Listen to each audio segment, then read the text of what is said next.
I give a fuck? Why do I give a fuck? Why do I try so hard? Why do I care so much? Welcome to Why Do I Give a Fuck?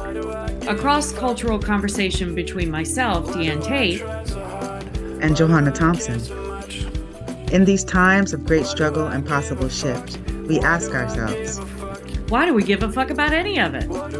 How does the lens we see the world through impact what we see? And what do we do about it? Hello, my friend. How are you?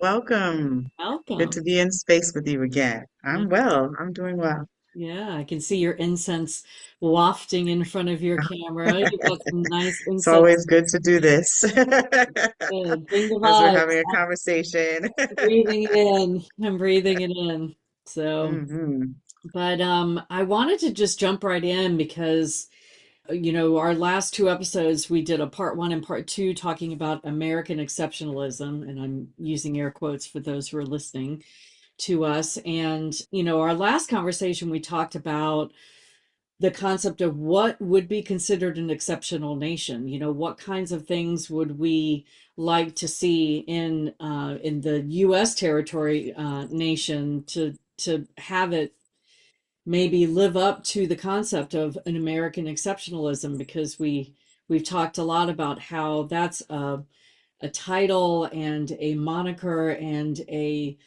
title of being that America, people that live on U.S. territory, like to ascribe to us, but we know for sure that that's not, it's a misnomer at best, at the very 100%. least.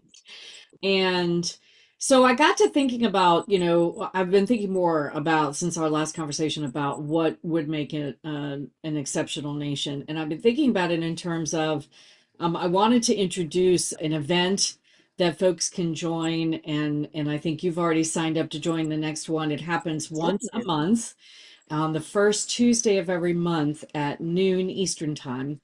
And it's called Ask Me Anything with Dr. Muhammad Abdu. Mm. And it's been really informative. It's hosted by Syra Rao, who is co-founder of Here for the Kids. And she really just opens up the Zoom to ask Dr. Abdu to just speak on whatever is on his heart. He has an enormous amount of information in his head. He speaks a lot about what's happening in Palestine and Mhm. the historical lead up to where we are today.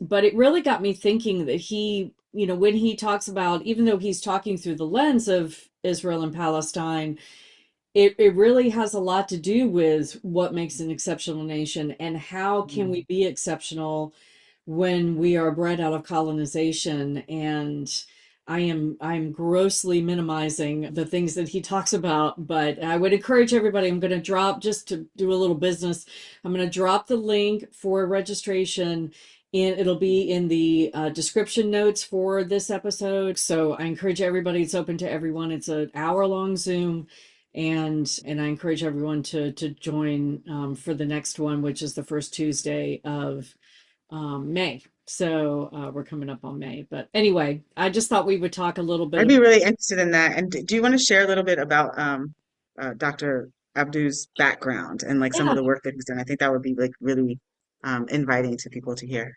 Yeah, so he is an incredible human. Just first off, that's my own personal feedback and thoughts. I think I was telling you, I've been on two or three of these Ask Me Anything Zooms, and I got to tell you, it's a lot. It's amazing what he knows and how he can weave things together.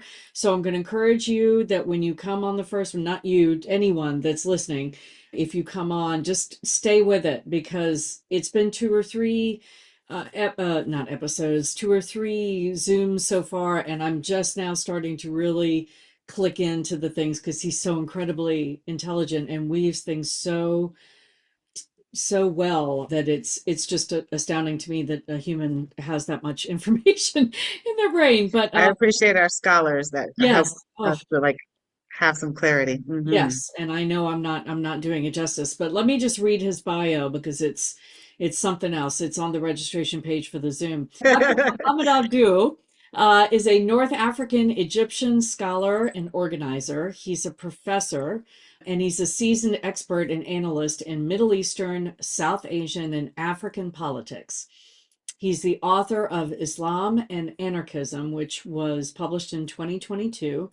His geopolitical analysis is rooted in both his expansive research on race, religion, and social movements transnationally, as well as his on the ground experiences, including organizing with the post Seattle 1999 anti globalization movements, the indigenous Zapatista movement, the land back struggles with the Tyndinga Mohawks. I know I probably butchered that. I'm sorry about that. And the sister territories during the standoff over the Culbertson Tract, as well as the anti war protests of Iraq and Afghanistan, and Tahrir Square during the Arab Spring. Mm. That is just a a microcosm of his bio, and he is an incredible human. He's a professor, was a professor at Columbia and Cornell, and I don't believe he's at Columbia University anymore. I believe they asked him to leave in the wake of his speaking out about Palestine, and that was part of Yeah, the reason why he was invited to do the Zoom. Sarah wanted to get his voice out there since Columbia has now done its part to silence what he has and to. I want to say, as an alumni, Yeah, I'm not in support of any of the universities who are, but especially as an alumni and having had the experience of being at Columbia University and the benefit of like all of the wealth of resource that comes through, and when I was there on campus, like the opportunity to really explore so much and to see like the limitations on education that's happening in the United States territory right now is really hurtful, and especially hurtful to be coming out of one of the most prestigious universities, you know, in the world. Like to see that kind of limited desire for knowledge, and to like silence people is really disheartening. So I'm yeah, just going to make a statement right now as an alumni, not accepting that Columbia is taking these type of actions. yeah, yeah. We're seeing that a lot in the universities that are kowtowing and However, succumbing to the pressure that Trump and the administration are putting on them to silence their professors and their students mhm. on anything to do with anti-Israel and pro-Palestine views, which is completely against the First Amendment. Excuse me, you know, if we're going to be an exceptional nation, I think maybe one of the things we start with is actually following our amendments and our And our Constitution. constitutional, Put a yeah, tax on it. absolutely. Yeah, yeah, Yeah. And again, this just brings it back to what I mean, I'm going to continue to repeat the political projects that we are watching happen across the globe and that what we're seeing being transcribed on US territory at this point in time. yeah. So it's really pretty intense. So yeah, I mean, and it's an important conversation to be having as we're looking at how people are thinking about what's happening across the globe right now. And as we think about those things, what are some of the tools that we can use to get to the type of world that we want to live in? And that just brings in this like thought process about tools like transformative and restorative justice and how people understand those tools to be able to help us to achieve some of those goals. And so I know Yeah, there was a conversation about that. And what did you receive from that? yeah. So Dr. Abdul offered maybe last month at the Ask Me Anything, he talked about the difference between transformative justice and restorative justice. And it rang a lot of bells for me, just a little bit of storytelling back channel here. When I was living in Charleston and was just in the rooms with some folks that were trying to do some racially restorative stuff in that city. One of our wisest voices, Reverend Nelson Rivers, was really struck a chord with me when he talked about, because we talked about using reconciliation as the word, talking about between the races, between the black people and white people in Charleston, and largely because of Charleston's history and because of it being really the, you know, the bedrock and the cradle of the transatlantic slave trade. Over 40% of enslaved humans came through the port of Charleston. we really were focused a lot on the white and black, the binary of the races, completely Hmm. understanding that there's more to it than just that. But in Charleston, that's what we talked a lot about. And a lot of white people would often talk about reconciliation. And he stopped me dead in my tracks one day when he said, "How can you reconcile something that's never been reconciled?" And it, Hmm. light bulb, I had never thought about that the black and white people in Charleston specifically, but in the US territory more broadly, had never reconciled. There had never been a relationship between those two. We understand that race is a social construct, but if we're going to identify people under those racial headers, there had never been conciliation between those two. And so, why are we talking about reconciliation? So, when Dr. Abdu brought that forward, that transformative justice was really the thing to be working towards, not restorative justice, it made me think of you because I know that the work that you do in the Florida Restorative Justice Association, I just was curious what your thoughts might be on those two different concepts and how that might land on you. So the thing that, well, I appreciate like kind of being able to dissect these different tools and the way that like we think about how they're used to help like get to transformation. All Hmm. of these tools and processes are about transforming. Hmm. The difference that I myself experience between restorative justice and transformative justice is that restorative justice is a much more interpersonal process Mm. to get to making amends after harm. Hmm. Whereas transformative justice is that next level in like your circle of existence. So, like you have your intrapersonal, interpersonal, then you have your like more extra personal, layers. And so with transformative justice, we're really looking at narrative understanding. We're looking at structures of society and community. We're looking at the roots of how we exist Hmm. and transforming that so that there's less harm. The thing Mm. that's really interesting is that we're seeing more harm being committed in our current legislation on US territory Yeah. that is antithesis to transformative justice, where we name what the harm is, acknowledge that harm has happened, speak about who has participated in that harm, and Hmm. then really look at the structures, processes, organizations, and mind thinking about how we exist, and then having conversations with one another to transform that. And then there's always a component in both transformative and restorative justice to make amends, because the amend part of it is the commitment to actually transforming the harm. And like in psychology, we know that when there's harm, to actually get into the healing process of the harm, you want to replace it with other experiences and things so that like you're able to move and along in your healing journey. So the amends part, when folks are asking for reparations or land back, those are some of the outcomes of transformative justice work, because it's like naming that there's harm, seeing how much obstacles, lack of resource, legislative pieces that like limit people from being able to have in an equitable way across the board support for the things that they need to exist and survive within the social contract with whatever nation you live in.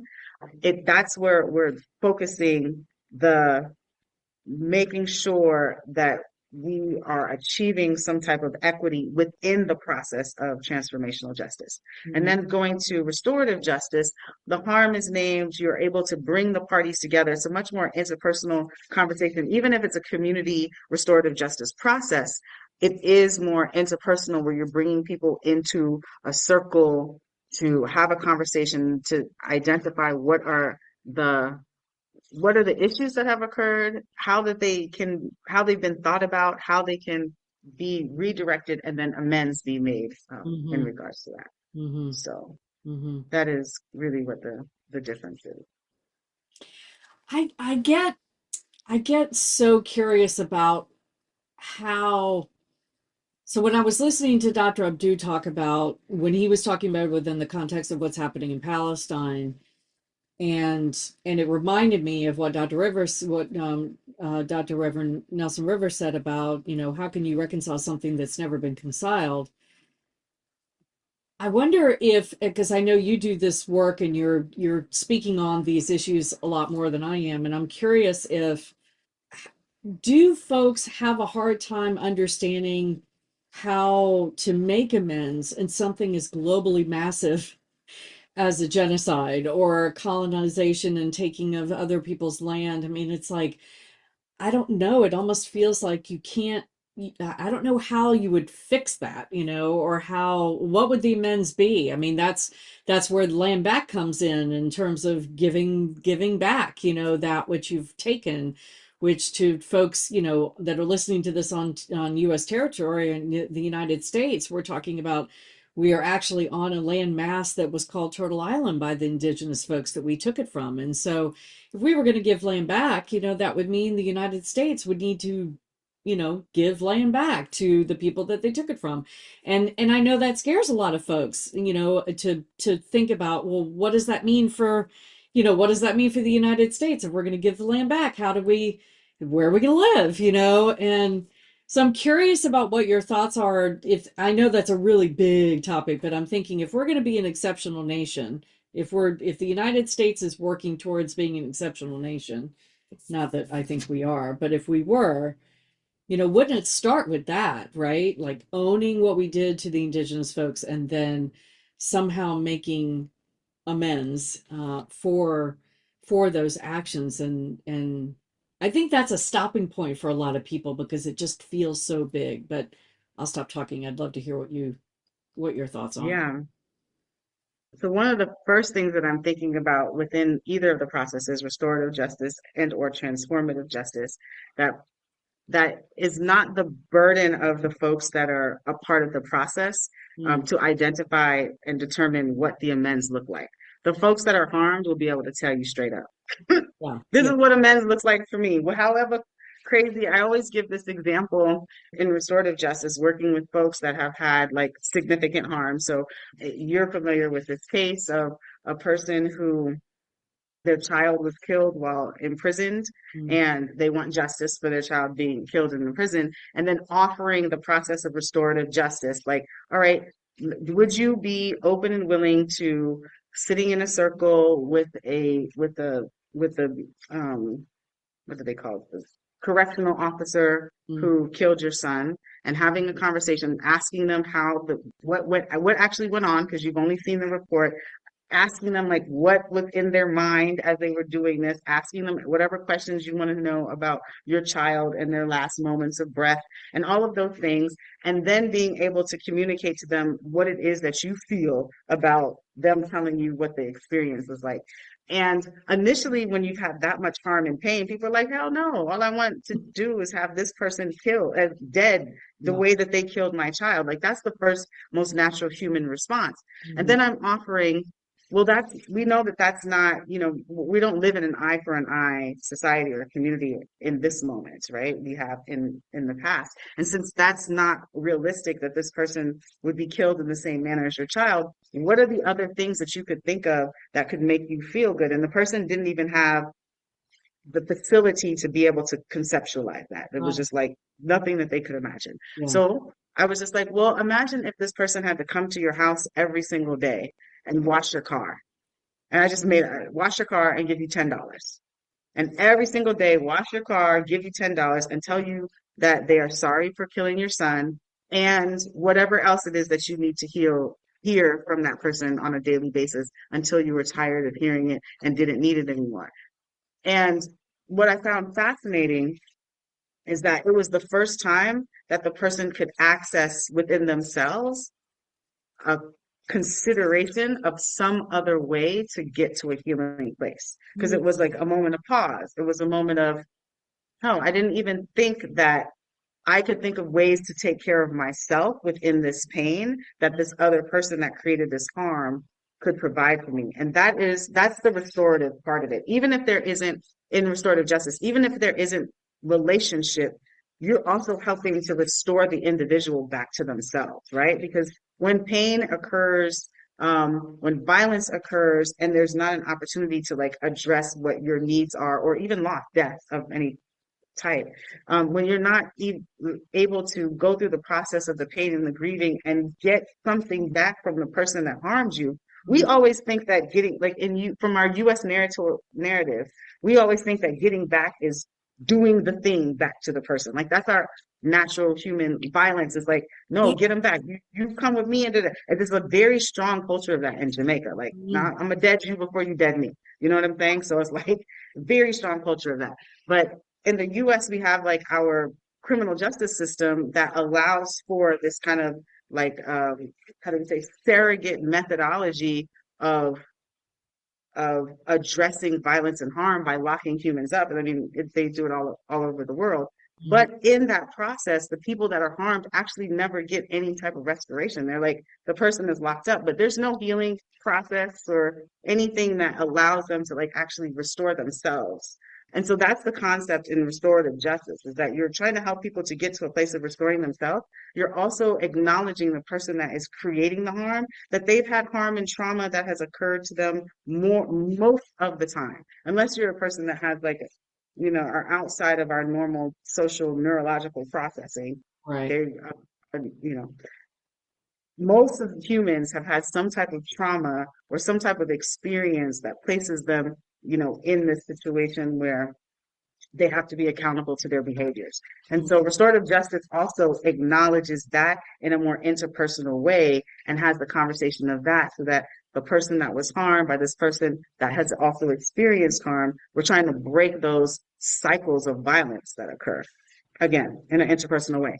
And then when we extrapolate that to a transformative justice model, we are recognizing and acknowledging that there is institutional harm, that there are social concepts that create violence and harm on people. If we're talking about gender pronouns, just like little things like that that are institutionally structured into our narrative, into our education, into our training, into our belief systems. It comes from a place to create separatism and inequality amongst people, which then continues a cycle of violence rather than Right. inclusivity and care. And those are then the narratives that we need to like start to go root out and transform so that then there's an opportunity to like be considerate of a larger demographic of human beings.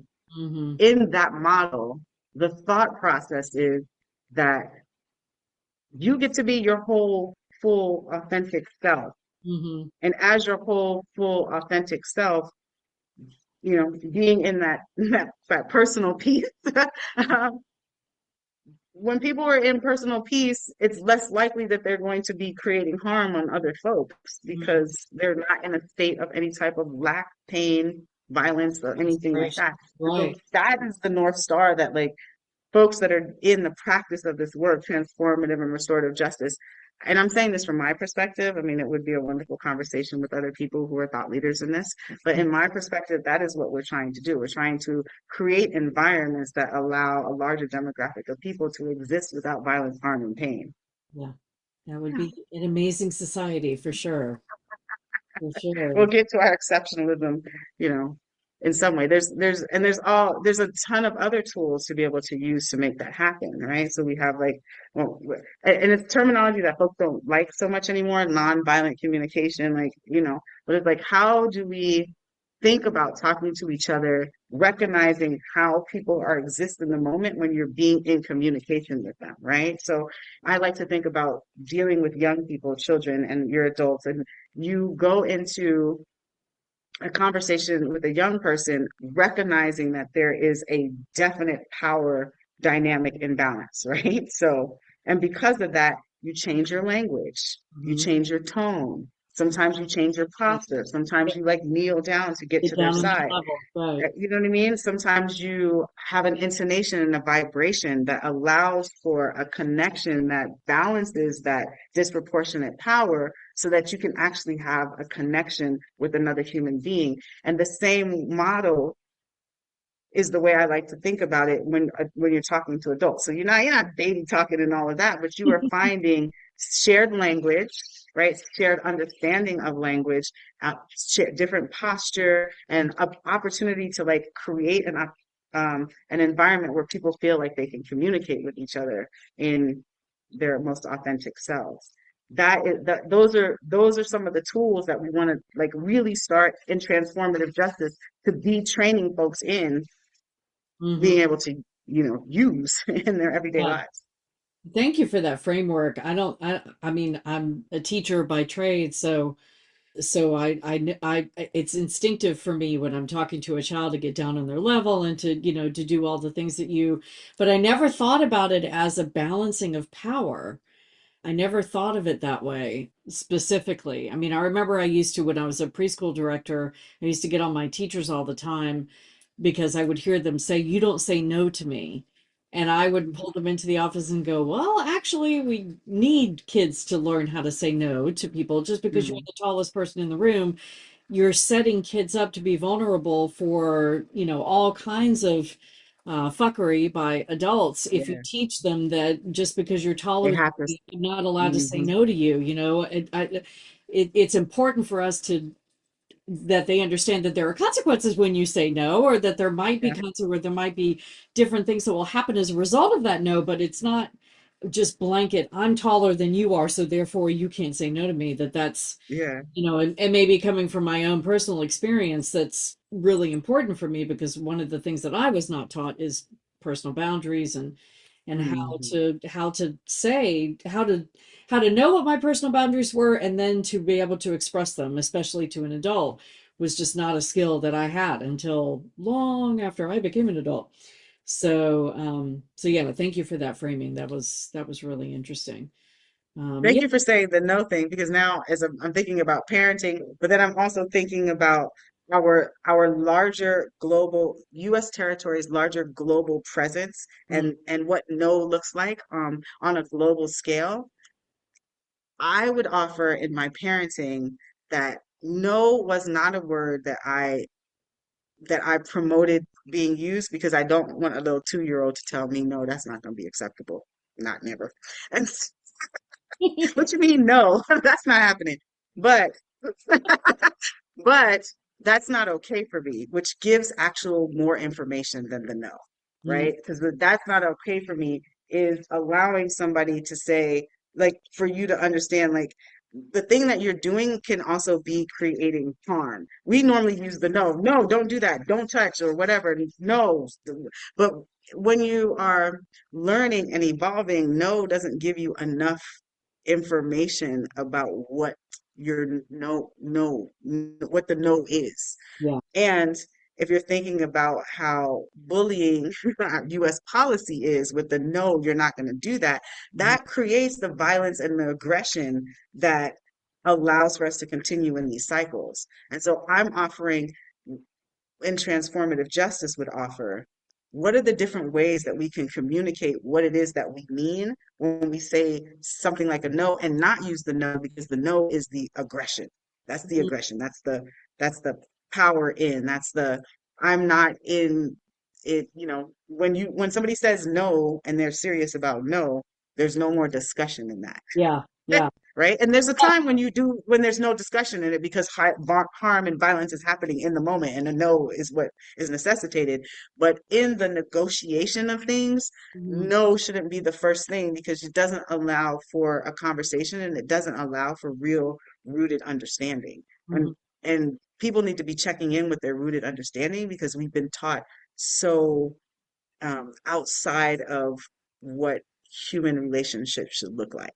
We've been taught so much individualism. We've been taught so much, I got to get mine, and that Very is not sustainable. Daniel. We're recognizing that Yeah, that's not sustainable. We need to live in collective societies. In a moment, AI is going to take us into a place where we are going to be extremely tribal again. And if we don't have the resources that we need because those that have power over us are cutting and limiting our resources, we are going to have to find other ways of communicating with each other.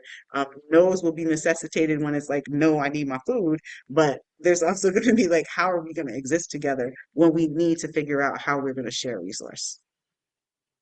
absolutely. Absolutely. It kind of brings me back to our conversations before about binary thinking, and the Mhm. no for me, it feels binary, it's a hard stop, but like you said, if we're not, sometimes no is the answer to stop the harm.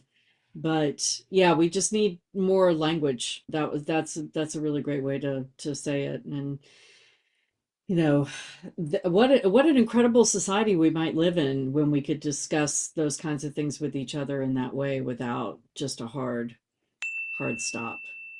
hard stop. Having more context helps us to be more clear about what it is that we're trying to achieve. Why do I give a fuck? Why do Thanks for I joining give a us. fuck? Until next time, Why as you do I move try throughout so your day, hard? continue Why to am I ask so yourself, attached? Why do I give a Why Do I fuck? Give a Fuck is produced in collaboration with Johanna and Deanne. Music by Norwegian musician Water. See you next time.